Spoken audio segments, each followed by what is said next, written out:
Class 8 का जो chapter number 2 हम डिस्कस कर रहे थे, उसी में हमने लैंड के पार्ट को डिस्कस किया था कि उसके क्या क्या कैरेक्टरिस्टिक्स होते हैं, लैंड डिग्रेडेशन के रीजंस क्या हैं और उसे कैसे कंजर्व करना है। अब हम बात कर रहे हैं सॉइल की। सॉइल जो है, जो हमारी टोपोग्राफी होती है, उसमें जो लैंड का जो पार्ट होता है, उसको जो सबसे अपर जो पार्ट होता है उसको हम सॉइल के नाम से जानते हैं। The thin layer of grainly substance covering the surface of the earth is called the soil. तो अर्थ के ऊपर जो सबसे अपर पार्ट होता है, उस पार्ट को हम सॉइल के नाम से जानते हैं। It is closely link to land. ये ज़मीन से जुड़ी होती है, क्योंकि ज़मीन तो पूरा जो अर्थ का जो सारा पार्ट है उसको हम लैंड के नाम से जानते हैं, और लैंड का जो अपर पार्ट है उसको सॉइल के नाम से जानते हैं। Land form determines the type of soil. तो जो अलग अलग टाइप के लैंड फॉर्म्स होते हैं, उन्हीं के अकॉर्डिंग सॉइल का डिटर्मिनेशन होता है कि सॉइल किस प्रकार की है। माउंटेन जो लैंड फॉर्म है, वहाँ की सॉइल अलग होती है। प्लेटूज रीजन में अलग सॉइल होगी, प्लेन्स है वहाँ पे सॉइल अलग होगी। तो इस प्रकार से जो अलग अलग टाइप के लैंड फॉर्म्स हैं, उन लैंड फॉर्म से डिसाइड होता है कि वहाँ की पर्टिकुलर सॉइल किस टाइप की होगी। सॉइल है वो किससे बनी होती है? सॉइल है वो नॉर्मली जो ऑर्गेनिक मैटर होता है, मिनरल्स होते हैं, जो विदर्ड रॉक्स होती हैं, उनसे सॉइल का निर्माण होता है। इसीलिए सॉइल के फॉर्मेशन में हमें बिलियंस ऑफ ईयर्स लगते हैं, कई करोड़ों साल लग जाते हैं। देखिए, कोई भी ऑर्गेनिक मैटर कहाँ से आएगा? जैसे मान लीजिए कोई ट्रीज़ हैं, ट्रीज़ का डिग्रेड, मान लीजिए फॉरेस्ट के अंदर पेड़ों की पत्तियाँ गिरती रहती हैं, फिर वो पत्तियाँ हैं धीरे धीरे लीव्स हैं वो अब कंपोज होती हैं, कंपोज होने के बाद वो कुछ अपर पार्ट को डेवलप करती हैं। या फिर जो डिफरेंट एजेंट्स होते हैं, जैसे वाटर के द्वारा या फिर विंड्स के द्वारा जो रॉक्स होते हैं उनका डिग्रेडेशन होता है, रॉक्स के छोटे छोटे पार्टिकल्स होते हैं वो डिग्रेड होते हैं, उनसे सॉइल बनती है। या फिर मिनरल्स होते हैं, उनसे सॉइल का फॉर्मेशन होता है। तो इस प्रकार से जो सॉइल का फॉर्मेशन होता है उसमें एक लंबा टाइम लगता है, बहुत लंबा टाइम लगता है।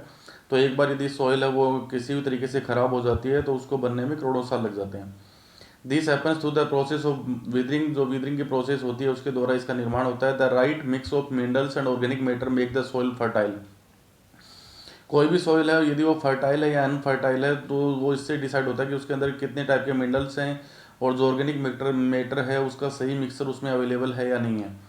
यदि कोई ज़मीन फर्टाइल नहीं होती है, यदि कोई सॉइल फर्टाइल नहीं होती है, तो उसमें हम केमिकल फर्टिलाइजर्स का यूज़ करते हैं। लेकिन ज़्यादा केमिकल फर्टिलाइजर से भी धीरे धीरे जो सॉइल है वो डिग्रेड होने लगती है। ये आप देखिए सॉइल के डिफरेंट पार्ट्स, इसमें आप देखो पिक्चर में के नीचे सबसे पहले जो बेड रॉक होती है, जहाँ पे आपकी डिफरेंट टाइप्स की जो रॉक्स होती हैं, फिर रॉक्स हैं वो छोटे छोटे पार्ट्स में डिवाइड होती हैं। फिर उन रॉक्स का पार्ट है वो और महीन पार्ट में डिवाइड होता है।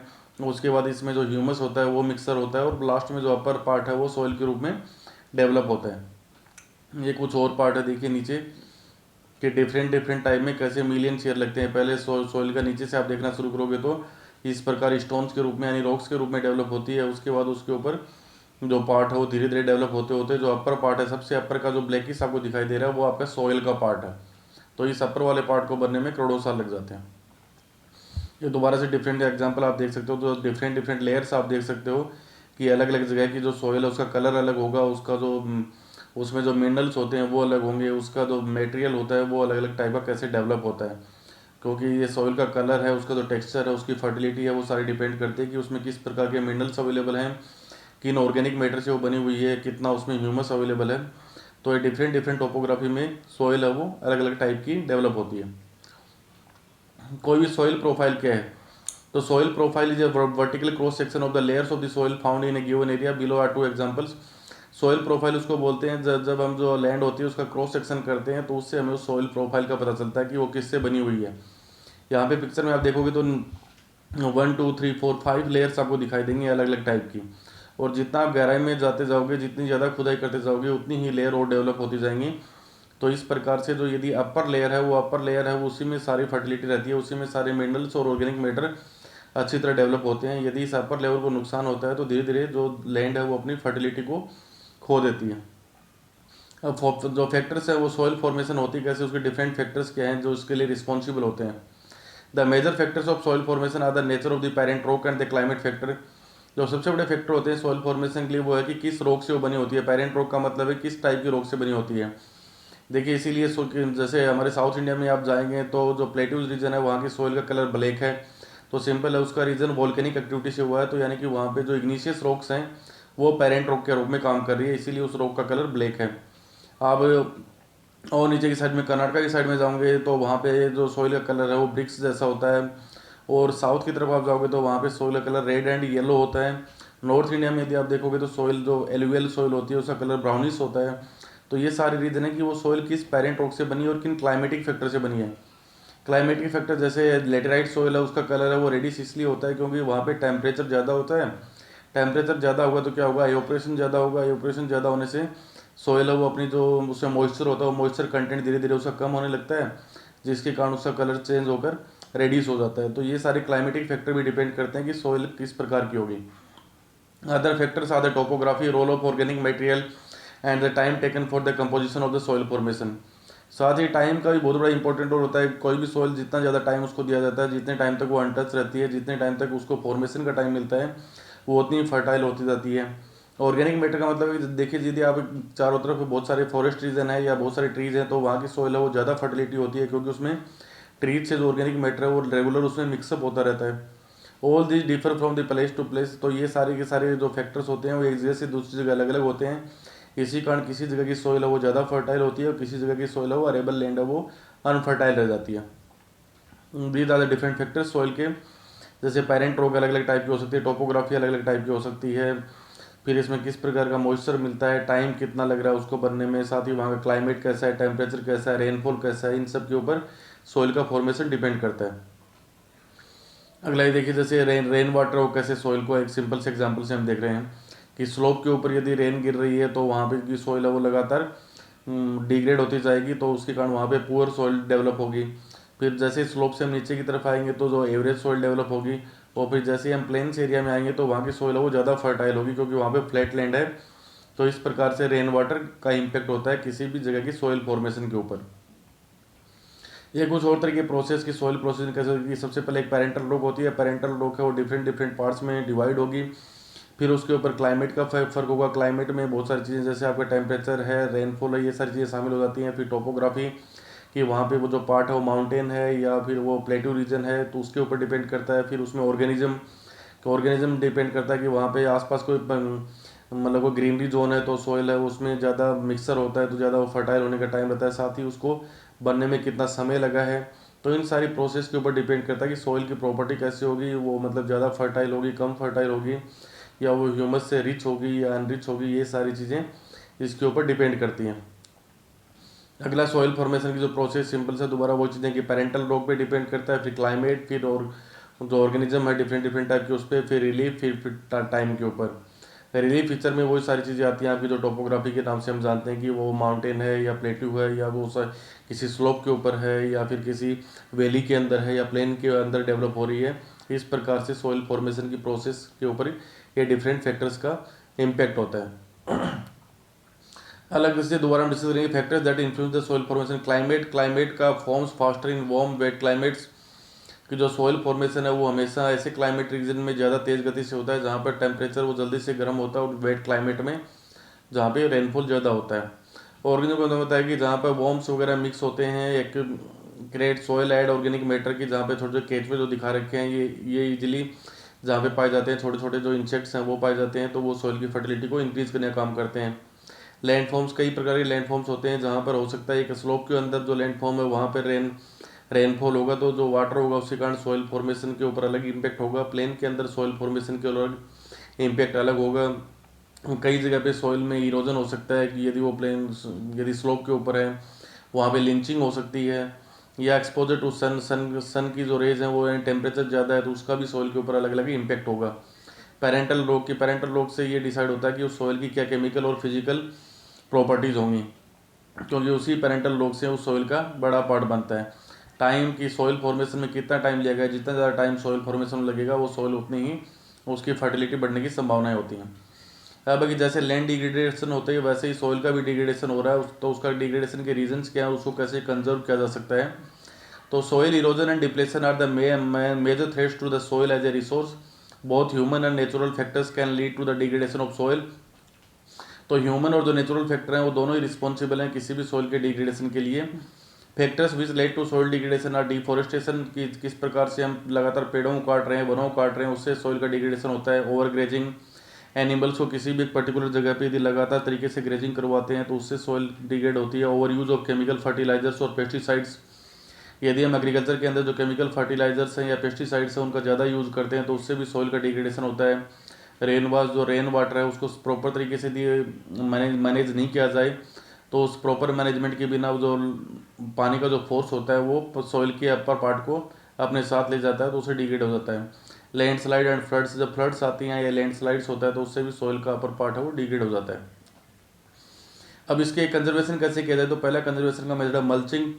मल्चिंग उसको बोलते हैं कि कोई भी बेयर ग्राउंड है, मतलब मान लीजिए एक खाली ज़मीन है जिसके ऊपर कुछ भी नहीं उगाया जा रहा है, तो उस बेयर ग्राउंड में सॉइल है वो ज़्यादा जल्दी से मतलब डिग्रेड होगी। तो इससे अच्छा ये होता है कि बेयर ग्राउंड के ऊपर हम कुछ ना कुछ प्लांट लगाकर उसको कवर कर दें, जिससे कि उस सॉइल के अंदर एक ऑर्गेनिक मैटर है वो भी लगातार डेवलप होता रहे, और साथ ही सॉइल है वो अपना मॉइस्चर है उसको भी रिटेन कर पाएगी, जिससे कि उसको डिग्रेड होने से रोका जा सके।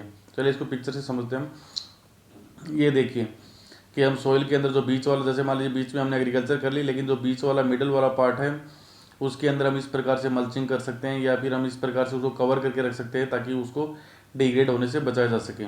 ये दूसरा पिक्चर मल्चिंग का, कि बीच में यहाँ पे हमने अपनी एग्रीकल्चर प्रोसेस की है, कुछ प्लांट्स लगाए हैं और बीच में उसमें कुछ घास वगैरह इस प्रकार की चीज़ों को डाल दें ताकि सॉइल के ऊपर टेम्परेचर का इम्पेक्ट कम होगा, तो सॉइल के अंदर मॉइस्चर है वो बना रहेगा। साथ ही यदि रेन वाटर है तो उससे भी सही मैनेजमेंट होगा, तो वाटर के फोर्स को रोकने का काम करेगी, जिससे कि सॉइल का डिग्रेडेशन नहीं हो पाएगा।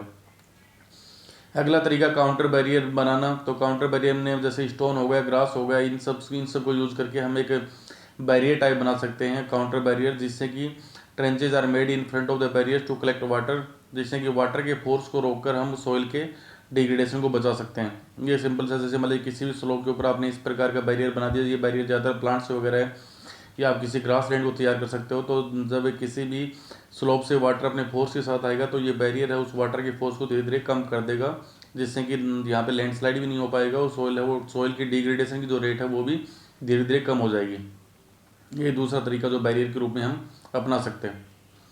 अगला तरीका रॉक डैम बनाना। Rocks are built to slow down the flow of the water, की वाटर का जो फ्लो है उसको कम करने के लिए हम रॉक डैम बना सकते हैं ताकि उसे वाटर के फ्लो से सॉइल का डिग्रेडेशन नहीं हो। इसके कारण जो गुलीज और जो फर्दर सॉइल लॉस होता है उसको हम बचा सकते हैं। तो ये सिंपल सा, जैसे मान लीजिए हमने ये वाटर का फोर्सेज क्या किया, रॉक डैम बना दिया है, तो इस रॉक डैम ने वाटर की फोर्स को कम कर दिया, इससे आगे की जो सॉइल है उसको डिग्रेड होने से हम बचा सकते हैं। ये इसी प्रकार से वाटर के अंदर हम अलग अलग तरह के छोटे छोटे ये रॉक डैम बना सकते हैं जिससे कि सॉइल को बचा सके। अगला टेरेस फार्मिंग, जो स्लोप्स होता है, स्लोप्स के ऊपर जो फार्मिंग है वो टेरेस वाली फार्मिंग की जाए तो वहाँ भी सॉइल को डिग्रेड होने से और लैंडस्लाइड के द्वारा सॉइल के डिग्रेडेशन को हम रोक सकते हैं। टेरेस फार्मिंग नॉर्मली जो स्टीप स्लोप्स होते हैं वहाँ पर की जाती है, जिससे कि जो तेज गति से जो पानी नीचे की तरफ आता है उस पानी के फोर्स को कम करके हम उसको सॉइल को डिग्रेड होने से रोक सकते हैं। ये टेरेस फार्मिंग जो कि ज़्यादातर पहाड़ों में स्लोप्स के ऊपर की जाती है। ये सिंपल सा देखिए इस पिक्चर में आप समझ सकते हो किस प्रकार से स्लोप पे हम ये फार्मिंग करते हैं। तो इस फार्मिंग एक्टिविटी के कारण जो प्लांट्स होते हैं, इन प्लांट्स की जो रूट्स होती हैं वो वाटर के फोर्स को रोकने का काम करती हैं। साथ ही जो प्लांट्स की रूट्स होती हैं वो सॉइल को एक होल्ड करके रखती हैं, एक होल्डिंग कैपेसिटी देती हैं ताकि सॉइल अपनी स्पेस को ना छोड़े। ये आप दोबारा से देख सकते हो टेरेस कल्टीवेशन किस प्रकार से किया जा रहा है। अगला जो तरीका है वो इंटरक्रॉपिंग का। इंटरक्रॉपिंग बोलते हैं जब डिफरेंट क्रॉप्स को आप अलग एक साथ उगाते हो तो उसको इंटरक्रॉपिंग बोलते हैं अल्टरनेट रो में। जैसे मान लीजिए एक रो के अंदर आप वीट का प्रोडक्शन कर रहे हो, दूसरी रो है उसमें आप मस्टर्ड को उगा सकते हो। तो इस प्रकार से इंटरक्रॉपिंग में नॉर्मली क्या करते हैं, दो फसल उगाई जाती है, इनमें से एक फसल होती है उसकी हाइट ज़्यादा होती है और दूसरे की हाइट कम होती है। तो जो ये नॉर्मली जो आता है जहाँ पर विंड के द्वारा जो सॉइल का इरोजन होता है उसको रोकने का काम करती हैं। ये देखिए किस प्रकार से ये बीच में जो लेयर है इसकी जो बीच वाली जो एग्रीकल्चर पार्ट है वो इसकी हाइटेड प्लांट्स हैं, फिर बीच में ऐसे प्लांट्स उगाए जाते हैं जिनकी हाइट कम होती है। तो ये हवा के द्वारा होने वाली, विंड के द्वारा होने वाली सॉइल इरोजन को रोकने का काम करते हैं। ये देखिए किस प्रकार से वेजिटेबल में आप इसी प्रकार से इनको यूटिलाइज कर सकते हो। अगला काउंटर प्लोइंग। काउंटर प्लोइंग होता है कि ploughing parallel to the contours to a hill slope to form a natural barrier to water to flow down the slope. ये काउंटर प्लोइंग है वो भी जो किसी भी पहाड़ी का जो स्लोप होता है वहाँ पे की जाती है ताकि वाटर के फोर्स के द्वारा जो सॉइल इरोजन होता है उसको रोका जा सके। ये देखिए किस प्रकार से काउंटर प्लोइंग करके ये जो पानी मान लीजिए अपर पार्ट से शुरू होगा तो हर जगह पे जो प्लांट्स होंगे उन प्लांट्स के रूट्स हैं उसके पानी के फोर्स को कम करती चली जाएंगी, जिससे कि सॉइल का डिग्रेडेशन कम हो जाएगा। ये काउंटर प्लोइंग कि काउंटर प्लोइंग मेथड जो स्लोप्स होती है पहाड़ियों की वहाँ पे इसको अप्लाई किया जाता है। Ploughing method that respect the natural slab और काउंटर लाइन्स और the land area. By ploughing along the contour lines the farmer creates mini trenches which discourage swift water run off. ये तेज गति से जो पानी पहाड़ों से नीचे की तरफ आएगा उसको ये रोकने का काम करते हैं, जिससे कि जो सॉइल है वो इरोड होने से रुक जाती है। अगला तरीका हम शेल्टर बेल्ट्स का यूज़ कर सकते हैं। जो कोस्टल रीजन होते हैं या ड्राई रीजन जहाँ पे विंड के द्वारा सॉइल इरोजन होता है, तो वहाँ पर हम किसी प्लांट्स की एक बेल्ट क्रिएट कर सकते हैं जो कि सॉइल को प्रोटेक्ट करे। ये देखिए आप, ये लंबे लंबे जो प्लांट्स आप उगा देते हो, तो ये विंड के द्वारा, मान लीजिए यहाँ पे सॉइल इरोजन हो रहा था, तो ये जो ट्रीज़ हैं वो इस विंड के फोर्स को कम करके सॉइल इरोजन को रोकने का काम करेंगे। या ये देखिए, इस प्रकार से हम चारों तरफ इस प्रकार के ट्रीज़ को उगाकर हम सॉइल इरोजन को कम कर सकते हैं। तो ओके फ्रेंड्स, ये था लैंड के बाद ये सॉइल का फॉर्मेशन। अगला जो बचा हुआ चैप्टर वो पार्ट नंबर 3 में करेंगे। चैनल को लाइक कीजिए, सब्सक्राइब कीजिए, फ्रेंड्स के साथ शेयर कीजिए। Thank you, bye bye.